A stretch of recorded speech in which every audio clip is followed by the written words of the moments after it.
Hello बेटा, आज हम बात करेंगे rectangular components of a vector in 3 dimensions. 2 dimension में तो रेक्टेंगुलर कंपोनेंट करना मैंने आपको बता दिया था। एक को कॉस थीटा लेते थे, दूसरे को साइन थीटा ले लेते थे, या फिर एक और तरीका भी मैंने आपको शायद बताया था। वो क्या तरीका था बेटा? जैसे मान लो ये आपका वाई एक्सिस है, ये एक्स एक्सिस है, ठीक है, इस तरह से है। तो फिर मैंने क्या किया, यहाँ पर इस तरह से एक वेक्टर ले लिया, ये वेक्टर ले लिया। क्लियर है?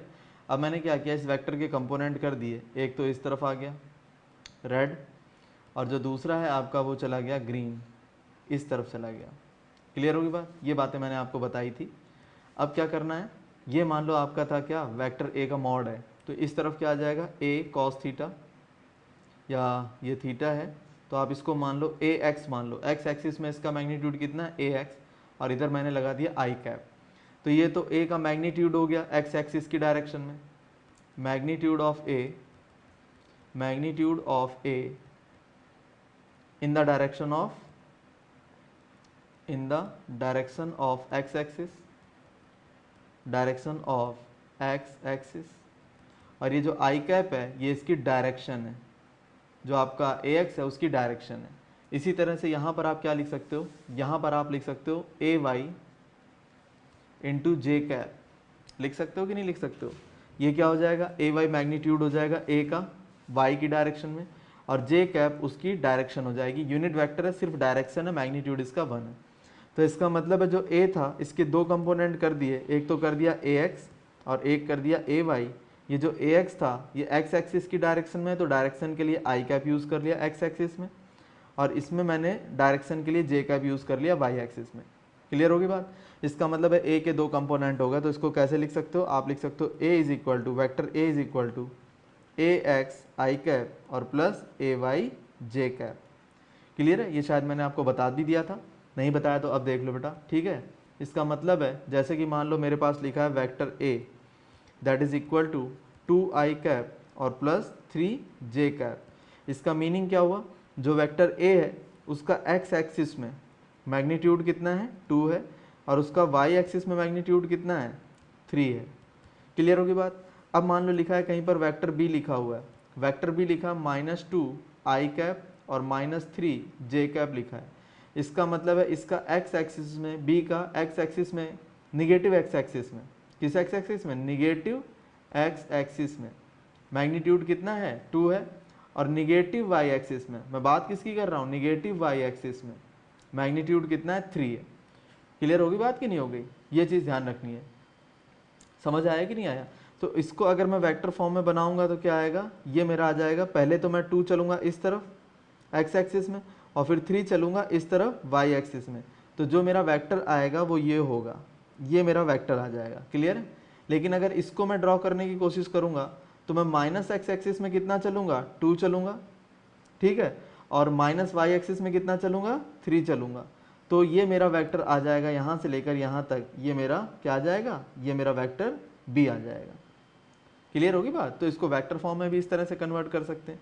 मैग्नीट्यूड अगर निकालने की बात आ जाए तो मैंने आपको बताया था ए का मैग्नीट्यूड अगर आप निकालना चाहते हो तो आई के साथ क्या है 2, तो 2 का स्क्वायर कर दो, जे के साथ क्या है 3, तो 3 का स्क्वायर कर दो। ठीक है, तो ये चीज़ क्या आ जाएगी, मैग्नीट्यूड आ जाएगा वेक्टर ए का। मतलब ये जो ब्राउन कलर का एरो है इसकी लंबाई कितनी होगी ये पता चल गई आपको। ये 2 था, ये 3 था, तो ये आपका क्या आ जाएगा, √13 आ रहा है या 14 जो भी है, कैलकुलेट कर लो, √13 आ रहा है फिलहाल। समझ आया कि नहीं आया? इसी तरह से आप इसका भी निकाल सकते हो मैग्नीट्यूड, कितना आ जाएगा, -2 का स्क्वायर और प्लस -3 का स्क्वायर, ये इसका मैग्नीट्यूड आ जाएगा इस वाले ब्राउन का। समझ गया कि नहीं समझ गया? तो इस तरह से हमने एक प्लेन के अंदर किस तरह से कंपोनेंट करते हैं, फिर उसको कैसे सॉल्व करते हैं, ये निकाल लिया था। अब हम बात करेंगे बेटा 3 डायमेंशन में। 3 डायमेंशन में क्या चीज़ होती है वो बताता हूँ। एक होती है बेटा एक्स एक्सिस आपकी, एक होती है बेटा इसमें वाई एक्सिस, और एक जो तीसरी एक्सिस होती है वो होती है जेड एक्सिस, और ये तीनों एक दूसरे के परपेंडिकुलर होते हैं। अगर मैंने एक्स और वाई एक्सिस को आपकी स्क्रीन के प्लेन पर मान लिया, मतलब जो एक्स एक्सिस बनाई है आपकी स्क्रीन जो है जिस पे आप लेक्चर देख रहे हो इस पर है, वाई एक्सिस भी आपकी स्क्रीन पर ही है, तो ये जो जेड एक्सिस होगी ये स्क्रीन के परपेंडिकुलर होगी, मतलब स्क्रीन से बाहर की तरफ आ रही होगी 90 डिग्री का एंगल बनाते हुए स्क्रीन के ऊपर। समझ गए? Z axis is perpendicular, very very important, Z axis is perpendicular to screen, अगर मैं एक केस आपको बता रहा हूँ। अदरवाइज एक्स वाई जेड और तीनों ही एक्सिस के बीच में आपस में एंगल कितना है, एक्स और वाई के बीच में एंगल कितना है, ये परपेंडिकुलर है, एक्स एक्सिस वाई एक्सिस और जेड एक्सिस आपस में परपेंडिकुलर है, एक्स एक्सिस और जेड एक्सिस आपस में परपेंडिकुलर है, मतलब ये तीनों एक्सिस एक दूसरे के ऊपर परपेंडिकुलर है। Got the idea? तो इस तरह के जो स्पेस है उसमें हम किस तरह से वेक्टर को कंपोनेंट करेंगे, उसके पार्ट करेंगे, अब हम इसमें ये सीखेंगे। ठीक है, देखो बेटा, rectangular components of a vector in 3 dimension हमें करने हैं। कैसे करेंगे ये बताता हूँ आपको। देखो बेटा, आपके पास ये वेक्टर है, ठीक है, ध्यान रखना आप इसको कहाँ मीट कर रहे हो, बी वाले पॉइंट पर। ये आपका मैग्नीट्यूड है, वेक्टर का मैग्नीट्यूड है, ये वेक्टर ए है आपका। अब इस वेक्टर के 3 कंपोनेंट आपको करने हैं। ठीक है, मैं आपको बताता हूँ 3 कंपोनेंट कैसे होंगे वो बताता हूँ। जैसे इसका आपने एक्स एक्सिस में कंपोनेंट कर दिया, ये ऑरेंज कलर से मैंने दिखा दिया, आपका एक्स एक्सिस में कंपोनेंट है, क्लियर है। फिर आपने इस वेक्टर ए का कंपोनेंट वाई एक्सिस में कर दिया, क्या, ये ग्रीन कलर से, ये आपका वाई एक्सिस के अंदर कंपोनेंट है। बोलो समझ आया कि नहीं, ये वाई एक्सिस के अंदर कंपोनेंट है। फिर आपने क्या किया, इसका एक कंपोनेंट कर दिया आपने इस वाले का जेड एक्सिस में, तो जेड एक्सिस में कितना आ गया, ये रहा आपका, ये जेड एक्सिस के अंदर इसका कंपोनेंट है। बोलो समझ आया कि नहीं आया? तो ये जो ब्लू वाली लाइन थी इसके मैंने 3 कंपोनेंट कर दिए, 3 टुकड़े कर दिए। एक कर दिया बेटा मैंने एक्स एक्सिस में इस तरह से, ये एक्स एक्सिस की तरफ गया पूरा। एक कर दिया बेटा मैंने वाई एक्सिस में इस तरह से, ये आपका वाई एक्सिस में गया। और एक कर दिया बेटा मैंने इस तरह से जेड एक्सिस में, ये आपका इस तरह से जेड एक्सिस में गया। तो इस ब्लू के मैंने 3 पार्ट कर दिए, एक एक्स एक्सिस में, एक वाई एक्सिस में, एक जेड एक्सिस में। ठीक है, ये बात समझ में आती कि नहीं? इसका मतलब जो वेक्टर ए था उसके टुकड़े कर दिए मैंने एक्स वाई और जेड एक्सिस में। ठीक है, तो कैसे करूँगा, ये जो वेक्टर ए है इसके 3 टुकड़े किए, 1 2 और 3। ये किधर था, एक्स एक्सिस में, ये किधर था, वाई एक्सिस में, ये किधर था, जेड एक्सिस में। जो एक्स एक्सिस में आपका कंपोनेंट है उसके साथ आप क्या ऐड कर दोगे, आई कैप। ऐड करना मतलब डायरेक्शन तो दोगे ना, इसके साथ डायरेक्शन क्या आ जाएगी, जे कैप, और इसके साथ क्या आ जाएगी, के कैप। तो जो कंबाइंड फॉर्म में आपका वेक्टर ए आएगा वो क्या होगा, वो हो जाएगा आपका ए X I cap plus A Y J cap और प्लस ए जेड आपका कितना आ जाएगा, के कैप। ये चीज़ आ जाएगी। समझ आया कि नहीं आया? इसका मतलब जो वेक्टर ए है आपका ब्लू कलर का, उसके 3 कंपोनेंट किए, ए एक्स ए वाई ए जेड, अलग अलग डायरेक्शन में, एक्स एक्सिस में, वाई एक्सिस में और जेड एक्सिस में, ये कर लिए। अब अगर आपसे ये पूछ ले, आप समझ गए ना आप कैसे कंपोनेंट करते हैं, क्लियर होगी बात? अब आपसे ये पूछ ले कि मैग्नीट्यूड ऑफ ए बताओ, मैग्नीट्यूड ऑफ ए बताओ, तो वो कैसे निकलेगा? वो निकलेगा बेटा आपका जा करके, मैंने आपको पहले भी बताया है, आई एक्स एक्सिस में कितना कंपोनेंट है, ए एक्स, इसका स्क्वायर कर दो, वाई एक्सिस में कितना है, ए वाई, इसका स्क्वायर कर दो, और जेड एक्सिस में कितना है, ए जेड, आप इसका स्क्वायर कर दो। ये आपको मैग्नीट्यूड मिल जाएगा, ब्लू वाले की लंबाई मिल जाएगी। जो ब्लू वेक्टर आपको दिखाई दे रहा है उसकी लंबाई इस तरह से आ जाएगी। समझ गया कि नहीं समझ गया? ये बात समझ में आई या नहीं आई? अब ये निकलता कैसे है मैं ये आपको बता देता हूँ कि यही रिजल्ट क्यों निकल के आता है, इसका भी रीज़न है। देखो बेटा, देखो बेटा, जैसे ये वाला जो कंपोनेंट है ये क्या है आपका, या छोड़ो इसको, ये वाला कंपोनेंट कौन सा, ए वाई है, और ये आपका ऑरेंज वाला कौन सा, ए एक्स है। क्लियर हो गया? तो जो एक प्लेन बन रहा है आपका यहाँ पर साफ दिखाई दे रहा है, ए एक्स और ए वाई के बीच में एक प्लेन बन रहा है, ये बन रहा है नहीं बन रहा है, ये आपका प्लेन तैयार हो रहा है। बोलो बेटा, ये प्लेन तैयार हो रहा है कि नहीं हो रहा है? हो रहा है, ये प्लेन आपका एक तैयार हो रहा है। क्लियर है? अब इस प्लेन में क्या हो रहा है, आपके 2 कंपोनेंट हैं, एक ए एक्स है और एक ए वाई है, एक ए एक्स है और एक ए वाई है कि नहीं? तो ए एक्स और ए वाई का जो रिजल्टेंट होगा, ए एक्स और ए वाई का जो भी रिजल्टेंट होगा वो यहाँ से किस तरफ आएगा, वो इस तरफ आएगा कि नहीं आएगा? खूब अच्छी तरह देख लो बेटा, वो इसमें आएगा कि नहीं आएगा? खूब अच्छी तरह देखो, ये जो है आपका इन दोनों का रिजल्टेंट है एक्स और वाई का, वो इस तरह से आएगा, आएगा। एक तो ये आ गया, ये रेड लाइन है आपकी। क्लियर होगी बात? अब आगे देखो मैं आपको बताता हूँ, एक रेड लाइन आपको दिखाई दे रही है, एक ब्लू लाइन दिखाई दे रही है। अब मैं बनाने जा रहा हूँ एक येलो कलर की लाइन, ये बना दी मैंने येलो कलर की लाइन, तो 3 लाइन हो गई, रेड येलो और ब्लू। अब आप कॉमन सेंस को यूज़ करो और ये बताओ कि जो येलो लाइन है और जो ब्लू लाइन है, येलो लाइन और ब्लू लाइन इन दोनों के बीच का एंगल कैसा होगा? मैं आपसे पूछ रहा हूँ, येलो लाइन, जो बात पूछ रहा हूँ वो देखना, येलो लाइन और जो आपकी ब्लू लाइन है इसके बीच का एंगल 90 डिग्री होगा। महसूस करना है आपको, सिर्फ ये फील करना है, घर जाके इसको थोड़ा सा सोच लेना। ठीक है? ये जो रेड वाली लाइन है, जो रेड वाली लाइन है ना आपकी, ये जो रेड वाली लाइन है ये आपकी एक्स वाई प्लेन में, जो रेड वाली लाइन है ये आपकी एक्स वाई प्लेन पर है, एक्स वाई प्लेन, समझ आ गई बात। और ये जो आपकी येलो लाइन है और ब्लू लाइन है इसके बीच का एंगल 90 डिग्री है, ठीक है। अब मैं बात किसकी कर रहा हूँ, अब मैं बात कर रहा हूँ बेटा येलो लाइन और ब्लू लाइन, इसके बीच का एंगल आपका आ रहा है ये, ना ना ना ना ना, ये 90 नहीं होगा, सॉरी ये 90 नहीं है बेटा, येलो और ब्लू के बीच का एंगल 90 नहीं है। एंगल आपका 90 आएगा रेड वाली लाइन और आपकी जो येलो वाली लाइन है, ये एंगल आपका 90 डिग्री आएगा, ठीक है। ये एंगल आपका कितना आएगा, 90 डिग्री आएगा, क्लियर है। तो ऑब्वियस ही बात है, तो एक आपकी कौन सी हो गई, रेड वाली लाइन, और एक कौन सी हो गई, येलो वाली लाइन। तो इनका रिजल्टेंट कौन सा हो गया, रिजल्टेंट हो गया इनका ब्लू वाली लाइन, हुआ या नहीं हुआ, रिजल्टेंट इसका ब्लू वाली लाइन हो गया। तो ब्लू वाली लाइन आपका क्या बन गई, डायगोनल बन गई इस केस में, ठीक है।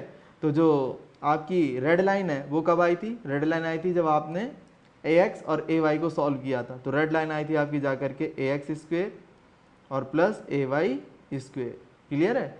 और ये जो येलो लाइन है ये क्या है आपकी az।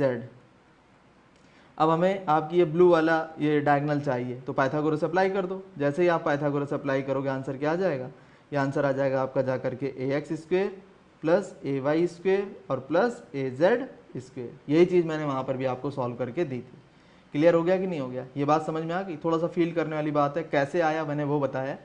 नहीं याद रखना चाहते हो तो आप सिंपल याद रखो कि आपका जो भी वेक्टर दिया गया है, वेक्टर a, जैसे वो दे दिया आपका जाकर के ax आई कैप प्लस ay जे कैप और प्लस az कितना k कैप, तो इसका जो रिजल्टेंट आएगा वो क्या हो जाएगा, वो हो जाएगा बेटा जाकर के ax square plus ay square और प्लस कितना az स्क्वेयर, ये आंसर आ जाएगा इसका, गॉट दैट। ये मैग्नीट्यूड है, ब्लू वाली लाइन की लंबाई ये हो जाएगी, क्लियर है। तो मैंने आपको ये बता दिया कंपोनेंट करना, मैग्नीट्यूड निकालना। अब जो अगली चीज़ है वो है direction cosines of the vector A. हमें डायरेक्शन कोसाइन की बात करनी है। देखो बेटा, डायरेक्शन कोसाइन की बात करनी, इसका मतलब क्या है, ये जो आपकी ब्लू वाली लाइन थी, ये जो आपकी ब्लू वाली लाइन है, इसने एक्स एक्सिस के साथ कितना एंगल बना रखा है, ब्लू वाली लाइन ने एक्स एक्सिस के साथ कितना एंगल बना रखा है, अल्फा बना रखा है। बना रखा है या नहीं बना रखा है, खूब अच्छी तरह सोच लो। ब्लू वाली लाइन ने एक्स एक्सिस के साथ अल्फा एंगल बना रखा है, तो मेरे को निकालना है बेटा ये कॉस ऑफ अल्फा, इसको कहेंगे direction cosine along x axis. कितना आ जाएगा बेटा, खूब अच्छी तरह दिमाग लगाओ, ये आ जाएगा आपका जाकर के ax और अपॉन ब्लू वाली लाइन का मैग्नीट्यूड कितना था, under root ax square plus ay square और प्लस az स्क्वेयर, समझ गए। ये आपका एंगल कितना था, अल्फा। ये एक्स एक्सिस के साथ आपकी ब्लू वाली लाइन बना रही थी। ब्लू वाली लाइन का मतलब वेक्टर ए, समझ गए कि नहीं, वेक्टर ए ने एक्स एक्सिस के साथ कितना एंगल बना रखा था, अल्फा, क्लियर होगी बात। अब मैं बात करूंगा बेटा वाई एक्सिस के साथ, ये मेरी जो ब्लू वाली लाइन है इसने वाई एक्सिस के साथ कितना एंगल बना रखा है, खूब अच्छी तरह देखो, वाई एक्सिस के साथ इसने अल्फा एंगल बना रखा है। कितना बना रखा है, अल्फा। तो बेटा ये कैसे आएगा ये बता देता हूँ, ये आ जाएगा आपका, सॉरी बीटा बना रखा है, ये बीटा एंगल बना हुआ है, तो ये आ जाएगा आपका कॉस ऑफ बीटा। तो वाई एक्सिस के साथ बनाया है, तो वाई एक्सिस के साथ कंपोनेंट ए वाई है, और ब्लू वाले का मैग्नीट्यूड कितना था, ए X square plus A Y square और प्लस कितना ए जेड स्क्वेयर, ये आ जाएगा। अब बेटा इसमें देखो आप जरा, ये जो आपका ब्लू वाला है इसने जेड एक्सिस के साथ कितना एंगल बना रखा है, इसने बना रखा है ये, कितना बना रखा है, ये एंगल बना रखा है, ठीक है बेटा। इसने ये एंगल बना रखा है इस तरह से, गामा का एंगल बना रखा है, कितना बना रखा है, गामा। तो कितना आ जाएगा, cos of gamma that is equal to A Z upon under root A X square plus A Y square और प्लस ए जेड स्क्वेयर, ठीक है। तो इनको कहते हैं डायरेक्शन कोसाइंस। ये किस डायरेक्शन में है, ये एक्स एक्सिस के साथ है, ये आपका वाई एक्सिस के साथ है, ये जेड एक्सिस के साथ है। समझ में आया कि नहीं आया, ये डायरेक्शन कोसाइन कहलाते हैं, क्लियर है। अब आप एक काम करो, इनको तीनों का स्क्वायर करके ऐड कर दो, क्या कर दो, तीनों का स्क्वायर करके ऐड कर दो, तो देखो क्या आएगा। तो आपका ये आ जाएगा जाकर के कॉस स्क्वायर गामा अगर करोगे तो ये आ जाएगा आपका जाकर के इस पूरे का होल स्क्वायर, इसको कॉस स्क्वायर अल्फा करोगे तो इस पूरे का होल स्क्वायर, और इसको कॉस स्क्वायर बीटा करोगे तो इस पूरे का क्या कर दोगे, होल स्क्वायर। अब इनको ऐड कर दो बेटा, देखो ऐड करेंगे तो क्या आएगा मैं बताता हूँ आपको। इन तीनों को ऐड करोगे तो ये आ जाएगा जाकर के cos square alpha plus cos square beta और plus cos square gamma that is equal to, यह आ जाएगा ए एक्स का स्क्वेयर डिवाइडेड बाई कितना, A X square plus A Y square और plus A Z square, plus यह आ जाएगा आपका अगला वाला A Y square divided by A X square plus A Y इसका स्क्वेयर और प्लस ए जेड इसका स्क्वेयर, फिर लास्ट आ जाएगा आपका ए जेड का square divided by A X square plus A Y square और प्लस कितना ए जेड स्क्वेयर। एलसीएम कितना आ गया, ऑब्वियस सी बात है, एलसीएम आ गया आपका जाकर के ए X square plus A Y इसका स्क्वेयर और प्लस क्या ए जेड इसका स्क्वेयर। यहाँ आ जाएगा आपका जाकर के ए X square plus A Y का स्क्वेयर और प्लस कितना ए जेड इसका स्क्वेयर। जो ऊपर लिखा हुआ है वही नीचे लिखा है, तो इस वैल्यू से ये वैल्यू आपकी कैंसिल हो गई। आंसर कितना आ गया आपका 1 आ गया। इसका मतलब है कॉस स्क्वेयर अल्फा प्लस कितना कॉस स्क्वेयर बीटा प्लस कितना कॉस स्क्वेयर गामा, इसकी वैल्यू कितनी होती है 1 होती है। That's all. ये देखो बेटा कैसे सॉल्व करेंगे ये बताता हूँ आपको। Position vector in space, space में पोजीशन वेक्टर बताना है। ये मेरा वाई एक्सिस है, ये मेरा एक्स एक्सिस है, ठीक है, ये वाई एक्सिस और ये एक्स एक्सिस। जैसे इस वाले पॉइंट की पोजीशन बतानी थी तो मैं क्या करूँगा, पहले मैं इस डायरेक्शन में कितना चलूँगा ए एक्स चलूँगा, कितना चलूँगा ए एक्स चलूँगा, और फिर इस डायरेक्शन में कितना चलूँगा ए वाई चलूँगा। जब मैं ए एक्स और ए वाई चलूँगा तो मैं कहाँ से कहाँ पहुँच जाऊँगा, मैं इस वाले पॉइंट से इस वाली पोजीशन पर पहुँच जाऊँगा। ये समझ में आया कि नहीं आया, यहाँ तक मैं पहुँच जाऊँगा। क्लियर होगी बात कि नहीं होगी। तो ये जो है हमारा ए एक्स और ए वाई, ठीक है, इस तरह से हमारा जो है इसका पोजीशन वेक्टर हो गया। ये कोई पॉइंट है आपका P, इसका पोजीशन वेक्टर क्या हो जाएगा, vector R is equal to A X I cap और plus A Y J cap. ये तो होगी बेटा प्लेन की बात, ये तो हो गई आपकी प्लेन की बात। और अगर आप इस ए एक्स को ए एक्स ना लिख करके एक्स लिख लो और ए वाई को ए वाई ना लिख करके वाई लिख लो तो क्या बन जाएगा, vector R that is equal to X चले किसमें I cap, X I cap मतलब एक्स एक्सिस में चले और y इंटू जे कैप। ये हो गया आपका प्लेन का काम।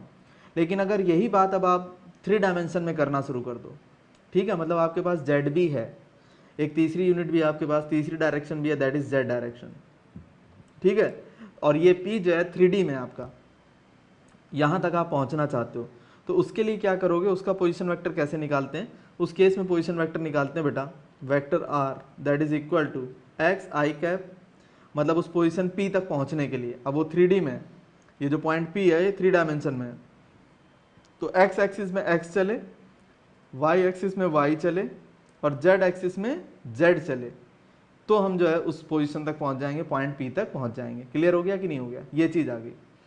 तो ये हो गया आपका पोजीशन वेक्टर किसका, पॉइंट P का। पॉइंट P जो है उसका पोजीशन वेक्टर है विद रेस्पेक्ट टू O। ये जो पॉइंट है ना आपका O, ये वाला, इसके रेस्पेक्ट में P की पोजीशन क्या है, ये। मतलब अगर आप O के रेस्पेक्ट में P वाले पॉइंट पर पहुंचना चाहते हो तो आपको x एक्सिस में x चलना पड़ेगा, y एक्सिस में y चलना पड़ेगा, z एक्सिस में z चलना पड़ेगा, तब आप उस पॉइंट P तक पहुंचोगे। आगे देखो मैं बताता हूँ, एक एग्जांपल और दे देता हूँ। जैसे मान लो vector r is equal to आपके पास 2i प्लस 3j और प्लस 5k है। इस तरह से ये कोई किसी भी पॉइंट का पोजीशन वेक्टर है। मान लो कोई पॉइंट है आपका E, ये पॉइंट E है, इसका पोजीशन वेक्टर है ये।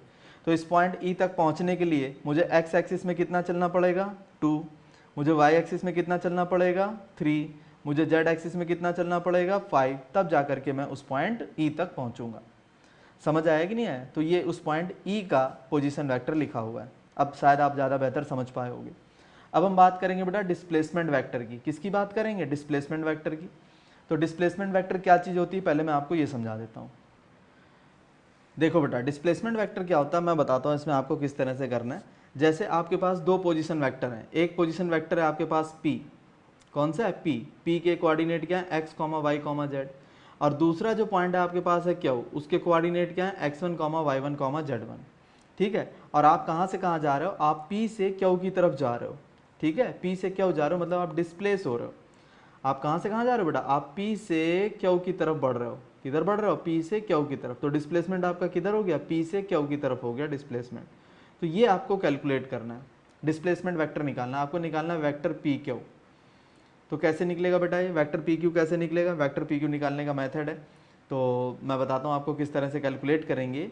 डिस्प्लेसमेंट जो हुआ है उसके लिए आपको पोजीशन वेक्टर चाहिए। आपको चाहिए क्या? Position vector. पोजीशन वेक्टर्स किस चीज़ के? आप कहाँ से चले थे? आप P वाले पॉइंट से चले थे तो इसका पोजीशन वेक्टर आपको पता होना चाहिए, और आप पहुँचे कहाँ? Q वाले पॉइंट पर पहुँचे तो आपको इसका पोजीशन वेक्टर पता होना चाहिए। ये दो बातें आपको पता होनी चाहिए। क्लियर है? तो बेटा कैलकुलेट कैसे होगा? हमें निकालना वेक्टर PQ, तो हमें निकालना होगा यहाँ पर position vector Q minus position vector P। Very very important. Vector PQ पूछता है तो पोजीशन वेक्टर Q आए तो बेटा ये क्या आ जाएगा जरा देखो। Q का पोजीशन वेक्टर क्या बन गया? Q का पोजीशन वेक्टर था बेटा x1 i cap plus y1 j cap और प्लस z1 k कैप। ये बन गया किसका पोजीशन वेक्टर? Q का। माइनस P का पोजीशन वेक्टर क्या बन गया? x i cap plus y j cap और प्लस z k कैप। ये आपका P का पोजीशन वेक्टर बन गया। तो वेक्टर PQ कैसे आएगा? इस तरह से आपका आ जाएगा। अब इसको सब्ट्रैक्ट कर लो, बड़ा सिंपल काम है। I वालों को एक साथ ले लो, I वालों को एक साथ ले दो। तो I वाले हैं कौन कौन से? एक तो बेटा x1 i कैप है और एक x i कैप है। तो ये हो गया आपका जाकर के x1 माइनस x और यहाँ पर क्या? i कैप प्लस इसके बाद क्या करोगे? y1 j कैप और y1 j कैप वाले को एक साथ ले लो, y j कैप को। तो ये क्या आ जाएगा? ये आ जाएगा बेटा जाकर के y1 माइनस y और यहाँ क्या आ जाएगा? j cap. इसके बाद क्या करो? z1 k कैप और z k कैप। तो ये आ जाएगा आपका जाकर के z1 माइनस z और यहाँ क्या आ जाएगा? k cap. ये आपका क्या आ गया? वेक्टर PQ आ गया, डिस्प्लेसमेंट वेक्टर आ गया। समझ आया कि नहीं आया? तो अगर आपके पास पोजीशन वेक्टर हैं स्पेस में और आप डिस्प्लेसमेंट वेक्टर निकालना चाहते हो तो आप इस मेथड से कर सकते हो। तो मैंने वेक्टर PQ निकाला, अब कोई पूछ ले वेक्टर QP निकालो, तो वेक्टर QP कैसे निकलेगा? Position vector P minus position vector Q, इस तरह से निकलेगा। तो बिल्कुल रिवर्स कर जाएगा। ये आ जाएगा आपका जाकर के x minus x1 i cap plus y minus y1 j cap plus z minus z1 k cap. ये आपका आंसर आ जाएगा QP। गॉट द आइडिया और नॉट? समझ गया कि नहीं समझ गया? और अब अगर इसी जगह कोई आपसे ये कह देता है कि इसका मैग्नीट्यूड कितना हुआ इस डिस्प्लेसमेंट का, तो बहुत आसान है उसको निकालना। अंडर रूट ले लेंगे, आई कैप के साथ क्या है आपका? x1 माइनस x, इसका स्क्वायर कर लो। इसके बाद जे कैप के साथ क्या है? y1 माइनस y, इसका स्क्वायर कर लो। इसके बाद क्या है? z1 माइनस z, इसका स्क्वायर कर लो। ये आपका क्या आ जाएगा? Magnitude of displacement. Got the idea और नॉट? सिंपल। इस तरह से हम प्रॉब्लम को सॉल्व कर लेंगे। ठीक है बेटा, ये करेंगे। अब देखो बेटा, पहला पॉइंट मैं आपको बताने जा रहा हूँ। A vector can have infinite component vectors but the maximum number of rectangular component vectors are 3। वैसे तो किसी भी वेक्टर के इनफाइनाइट कंपोनेंट हो सकते हैं, जैसे ये वेक्टर है और इसके टुकड़े करने के कह दूँ तो इसके तो इनफाइनाइट आप कंपोनेंट कर सकते हो किसी भी डायरेक्शन में। आप इधर ले सकते हो, इधर ले सकते हो, इधर ले सकते हो, इस तरह से कितने भी कंपोनेंट ले सकते हो। तो सिर्फ प्लेन की बात बता रहा हूँ, 3D में तो इससे भी ज़्यादा हो जाएंगे। समझ आया कि नहीं आया? ये चीज़ क्लियर हुई या नहीं हुई? तो ये कंपोनेंट हो गया। लेकिन अगर आप रेक्टेंगुलर कंपोनेंट की बात करोगे तो मैक्सिमम कितने पॉसिबल हैं? रेक्टेंगुलर मैक्सिमम बेटा 3 पॉसिबल हैं। कैसे? या तो इसको आप x एक्सिस और y एक्सिस में डिवाइड करोगे, ठीक है, या तो इसको आप x और y में डिवाइड करोगे, या फिर ज़्यादा से ज़्यादा z में ले जाओगे। इससे ज़्यादा तो नहीं ले जा सकते। x, y और z 3 जगह ही जा सकता है वेक्टर, 3 टुकड़े इसके हो सकते हैं मैक्सिमम। ठीक है, रेक्टेंगुलर फॉर्म में। क्लियर होगी बात ये? अब हम करेंगे अगला वाला पॉइंट। क्या कहता है? The minimum number of vectors to give 0 resultant is 2 in 1 plane. जैसे आपका प्लेन है, ये आपका प्लेन है, इसमें एक वेक्टर तो बेटा ये रहा, ठीक है, और दूसरा वेक्टर आपका ये रहा, ठीक है। तो इनका रिजल्टेंट क्या आएगा? 0 आ जाएगा। आएगा कि नहीं आएगा? तो कम से कम 2 वेक्टर ऐसे हों प्लेन में जिससे हम 0 रिजल्टेंट ले सकते हैं। अच्छा, अगर 2 से ज़्यादा हो जाए तो क्या होगा? मान लो बेटा प्लेन में आपके पास 2 से ज़्यादा वेक्टर हैं, तब 0 कैसे होगा? मान लो एक वेक्टर आपके पास ये रहा वेक्टर 1, एक वेक्टर आपके पास ये रहा वेक्टर 2, एक वेक्टर बेटा ये रहा आपके पास वेक्टर 3। ये भी हो सकता है आपका 0? क्यों नहीं हो सकता है भाई? इन दोनों का जो रिजल्टेंट है, मान लो वेक्टर 1 और वेक्टर 2 का जो रिजल्टेंट है, मान लो वो इस तरफ आ जाए, ठीक है, ये बन गया आपका वेक्टर 4 बन गया। अब ये वेक्टर 4 और वेक्टर 3 अपोजिट डायरेक्शन में है, तो रिजल्ट क्या आ जाएगा आपका? 0 आ जाएगा। लेकिन कम से कम 2 तो होने चाहिए। एक प्लेन में अगर आपको 0 रिजल्टेंट चाहिए वेक्टर का, तो आपके पास कम से कम 2 होने चाहिए वेक्टर्स। ठीक है, ये हो गया। इसके बाद तीसरा पॉइंट क्या कहता है? The minimum number of vectors of unequal magnitude which can give zero resultant is 3 if they are coplanar. तो अनइक्वल मैग्नीट्यूड के हैं 3 वेक्टर, एक मान लो आपका ये रहा, दूसरा आपका ये रहा, ठीक है, और तीसरा आपका कोई ये रहा। अब ये कह रहा है इन तीनों का रिजल्टेंट जो है 0 हो सकता है, तीनों के जो मैग्नीट्यूड्स हैं वो डिफरेंट हैं, तो कम से कम 3 ऐसे वेक्टर जिनके रिजल्टेंट आपके कैसे हैं, अनइक्वल हैं, लेकिन हम चाहते हैं इन तीनों को हम जोड़ें तो हमारा रिजल्टेंट क्या आ जाए, 0। ठीक है, इसका मतलब है कम से कम वो कितने वेक्टर अनइक्वल हों जिनको जोड़ने पर किसी प्लेन में अगर हमारे पास 3 ऐसे कम से कम कितने वेक्टर प्लेन में हो जिनको हम जोड़ें तो हमारा रिजल्टेंट 0 आ जाए, तो हमारा आंसर होगा 3। कम से कम 3 वेक्टर तो मुझे चाहिए जिनके मैग्नीट्यूड डिफरेंट हो, इक्वल ना हो, और वो उसको मैं प्लेन पे रखूं और मेरा रिजल्टेंट क्या आ जाए, 0 आ जाए। तो हो सकता है इसमें किन्हीं भी 2 की ताकत किसी तीसरी की ताकत के खिलाफ हो जाएगी। जैसे हो सकता है 1 और 3 ने पेयर बना लिया, ये 2 के अगेंस्ट चले गए। 1 और 2 ने पेयर बना लिया, ये 3 के अगेंस्ट चले गए। 2 और 3 ने पेयर बना लिया, ये 1 के अगेंस्ट चले गए। बिल्कुल हो सकता है, ठीक है। तो इस तरह से कम 3 वेक्टर होने चाहिए जो प्लेन पर लें और हमारा रिजल्टेंट क्या आ जाए, 0 आ जाए। क्लियर है। अगला जो पॉइंट है वो कहता है the vector subtraction does not follow commutative and associative law. अभी बताता हूँ ये, देखो बेटा, जो 4th पॉइंट है वो कह रहा है जैसे मान लो एक वेक्टर ए है और एक वेक्टर आपके पास बी है, 2 वेक्टर है। तो अगर आपने ये किया vector A minus vector B किया तो आपका कोई ना कोई रिजल्ट आ जाएगा, और जब आप vector B minus vector A करोगे तो आपका डिफरेंट रिजल्ट आएगा। समझ गए, ये आपका डिफरेंट रिजल्ट आएगा। इसका मतलब है अगर वेक्टर ए माइनस बी आप कर रहे हो तो ज़रूरी नहीं है ये इक्वल आ जाए vector B minus of vector A, ज़रूरी क्या, आएगा ही नहीं, ये इसके इक्वल नहीं आएगा। समझ गए कि नहीं, ये आपस में इस तरह से कम्यूटेटिव नहीं हो सकते। वेक्टर ए माइनस बी आपका वेक्टर बी माइनस ए के इक्वल नहीं आएगा। हाँ, लेकिन अगर ये यूँ होते vector A plus vector B होता तो ये बिल्कुल इक्वल हो जाता vector B plus vector A के। एडिशन तो कम्यूटेटिव होता है लेकिन सब्ट्रैक्शन कम्यूटेटिव नहीं होता। इसको आप करके भी देख सकते हो। एग्जाम्पल दे देता हूँ, देखो जरा, ये आपके पास क्या है, वेक्टर ए है, और ये आपके पास क्या है, वेक्टर बी है। तो आप पहले निकालो वेक्टर ए माइनस बी, तो वेक्टर ए माइनस बी कैसे निकलेगा, वेक्टर ए पहले लिख दोगे और वेक्टर बी को पलट के लिख दो, ये लिख दिया। तो ये आपका रिजल्टेंट आ गया vector A minus vector B. आ गया कि नहीं आ गया, ये वेक्टर ए था, ये वेक्टर बी था, तो ये क्या आ गया, vector A minus vector B आ गया। अब मैं निकालता हूँ बेटा vector B minus of vector A. क्या करूँगा, सबसे पहले तो वेक्टर बी यहाँ पर लिखूंगा, ठीक है, और फिर ए को पलट के लिख दूंगा। ए को क्या करूँगा, इस तरह से पलट के लिख दूंगा, ये लिख दिया। तो vector B minus vector A क्या आया, वो आपका ये आ गया, ये चीज़ आ गई। ये चीज़ क्या है आपकी, ये है वेक्टर बी और माइनस ऑफ वेक्टर ए, ये आ जाएगा आपका। ठीक है, इसकी डायरेक्शन और मैग्नीट्यूड आपको साफ दिखाई दे रहा है, पहले वाले से डिफरेंट है, दोनों डॉटेड लाइन डिफरेंट डायरेक्शन है, तो इक्वल नहीं हो सकते। क्लियर है, तो कम्यूटेटिव नहीं हो सकता। अब बात करते हैं एसोसिएटिव की। देखो बेटा, आपने पढ़ रखा होगा vector A plus vector B plus vector C. आपने पहले ए और बी को ऐड किया फिर सी में ऐड कर दिया, तो वो आंसर आपका क्या आता था। अगर आप ऐसे करते vector A plus vector B plus vector C, इस वाले में क्या किया आपने, ए और बी को पहले जोड़ा फिर सी में लेके गए, और इसमें क्या किया आपने, बी और सी को पहले ऐड किया फिर ए में ऐड किया, तो आंसर आपको सेम मिलता था। लेकिन अगर आप ये करें, पहले ए में से बी को सब्ट्रैक्ट कर रहे हैं और फिर आप जो है उसको सी में ऐड कर रहे हैं, तो बात जो है वो जो रिजल्ट आना वो आ गया। फिर आपने क्या किया, ए में आपने क्या किया, प्लस यहाँ पर कर दिया आपने vector C minus vector B, या इस तरह की कोई चीज़ करी, तो ये जो रिजल्ट आएगा और ये जो रिजल्ट आएगा ये डिफरेंट होंगे, ये सेम नहीं होंगे। ठीक है, ये सेम रिजल्ट आपको नहीं मिलेंगे, मतलब सब्सट्रैक्शन में आपको एसोसिएटिविटी नहीं मिलती है। ठीक है, एसोसिएट नहीं करते हैं इस तरह से। आ रहा है मेरी बात समझ में कि नहीं आ रही है, ये इस तरह से, तो ये डिफरेंट होता है उससे। इसके बाद जो 5th पॉइंट है इसका वो देख लो बेटा, ये कहता है if the magnitude of sum of 2 vectors is equal to the magnitude of difference of 2 vectors, the angle between these 2 vectors is 90 degree. देखो बेटा क्या है, मैं आपको बताता हूँ 5th पॉइंट। ये वेक्टर ए है, ये आपका वेक्टर बी है, ठीक है, इसको आप जो है इस तरफ उठा करके रख लो। ये वेक्टर बी जो है इसको आप उठा करके यहाँ रख लो। समझ आया कि नहीं आया, ये रख लिया आपने वेक्टर ए और वेक्टर बी, तो ये चीज़ क्या हो जाएगी आपकी, ये डॉटेड लाइन क्या हो जाएगी, ये डॉटेड लाइन हो जाएगी आपकी जाकर के vector A plus vector B. Clear हो गया।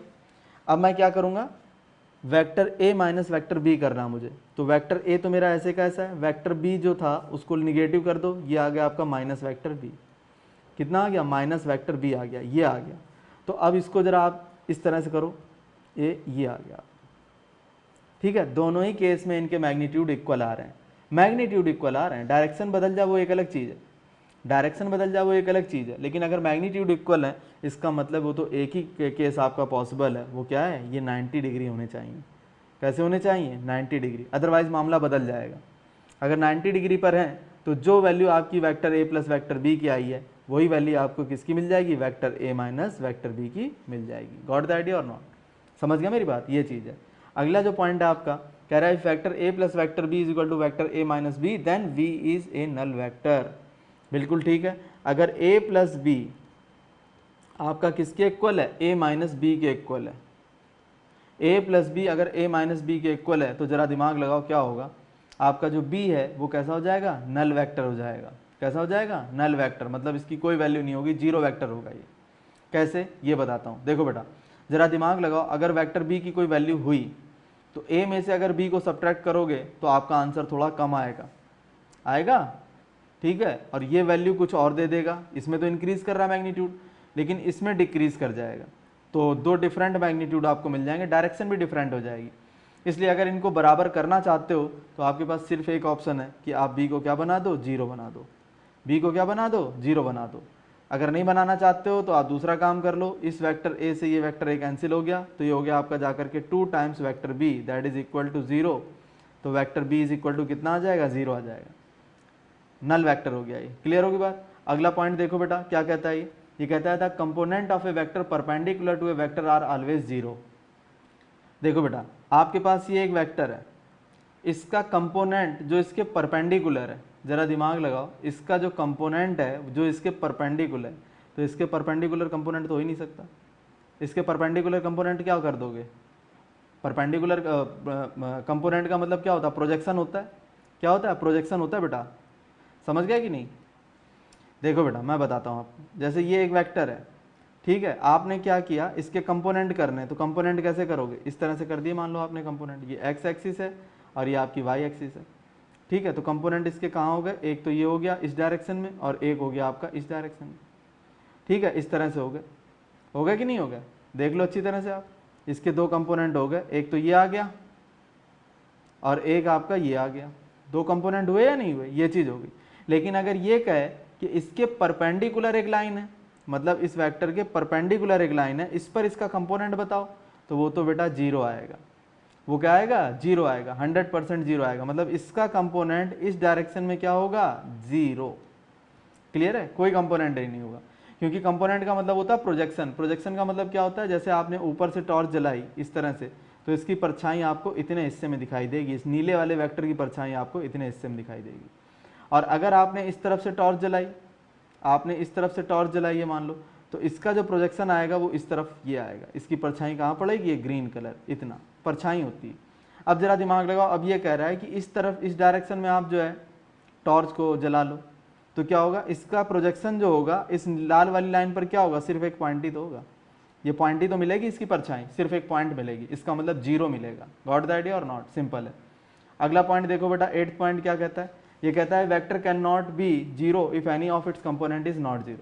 मान लो एक वेक्टर है आपका, ये इसके पास कई सारे इसके कंपोनेंट हैं, कई सारे कंपोनेंट है, बहुत सारे टुकड़े हैं, ये रहा ये रहा ये रहा ये रहा ये रहा, तो ये कभी भी 0 नहीं हो सकता। अगर इसका कोई भी एक कंपोनेंट नॉन 0 है, मान लो मैं इसको कह देता हूँ भाई 0 है, ये भी 0 है, ये भी 0 है, ये भी 0 है, सब 0 हो गए, लेकिन ये आपका नॉन 0 था, तो फिर ये आपका जो वेक्टर है ये 0 नहीं हो सकता। ठीक है, कंपोनेंट का मतलब उसकी ताकत को कई हिस्सों में बांटा गया, अगर उसके वो हिस्से ही में, अगर उसके वो हिस्से जो पार्ट्स हैं वही 0 नहीं हुए तो आपका वेक्टर भी 0 नहीं हो सकता। गॉट द आइडिया और नॉट, सिंपल।